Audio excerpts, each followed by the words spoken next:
ভোলার রাজনীতিতে হঠাৎ উত্তেজনা। একটি বাক্য, জামায়াতকে ভোট দিলে বেহেশত পাওয়া যাবে, আর তাতেই রণক্ষেত্রে পরিণত হল পুরো বাজার এলাকা। বিএনপি ও জামায়াতের সংঘর্ষে আহত অন্তত ৩০ জন। পুরো ঘটনা জানতে ভিডিওটি শেষ পর্যন্ত দেখুন। ঘটনাটি ঘটেছে ভোলার লালমোহন উপজেলার রমাগঞ্জ ইউনিয়নের রায়চাঁদ বাজার এলাকায়। শুক্রবার রাত ৮টার দিকে জামায়াতে ইসলামী ও বিএনপির নেতাকর্মীদের মধ্যে শুরু হয় তীব্র সংঘর্ষ।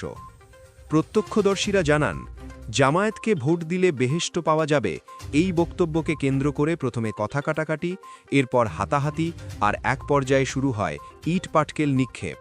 প্রায় ১ ঘণ্টা ধরে রায়চাঁদ বাজার সংলগ্ন নির্মাণাধীন সড়কে চলে এই সংঘর্ষ।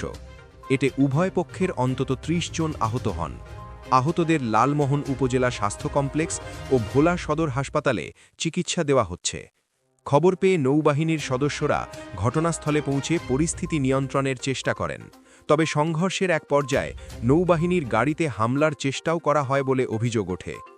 রাতে জামায়াতে ইসলামীর কার্যালয়ে সংবাদ সম্মেলন করেন জামায়াত সমর্থিত সাংসদ সদস্য প্রার্থী মুহাম্মদ নিজামুল হক। তিনি অভিযোগ করেন, বিএনপির ২ শতাধিক কর্মী পেছন থেকে হামলা চালায় এবং এতে জামায়াতের অন্তত ১৫ জন আহত হন। অন্যদিকে উপজেলা বিএনপির সভাপতি মোহাম্মদ জাফর ইকবাল বলেন, জামায়াতের অপপ্রচার থেকেই এই উত্তেজনার সৃষ্টি।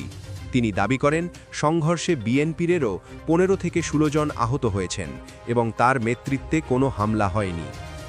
লালমোহন থানার ওসি মুহাম্মদ অলিউল ইসলাম জানান, ধর্মীয় বক্তব্যকে কেন্দ্র করে দুই পক্ষের মধ্যে সংঘর্ষ হয়েছে। রাস্তা সংস্কারের জন্য রাখা ইট ছোড়াছুড়িতে আহত হন অনেকে। এখনও কেউ লিখিত অভিযোগ দেয়নি, তদন্ত চলছে।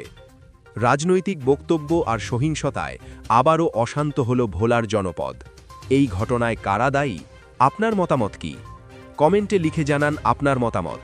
ভিডিওটি ভালো লাগলে লাইক দিন, বন্ধুদের সাথে শেয়ার করুন, আর প্রতিদিনের গুরুত্বপূর্ণ ও নির্ভরযোগ্য খবর পেতে এখনই খবরবিন্দু চ্যানেলটি সাবস্ক্রাইব করুন।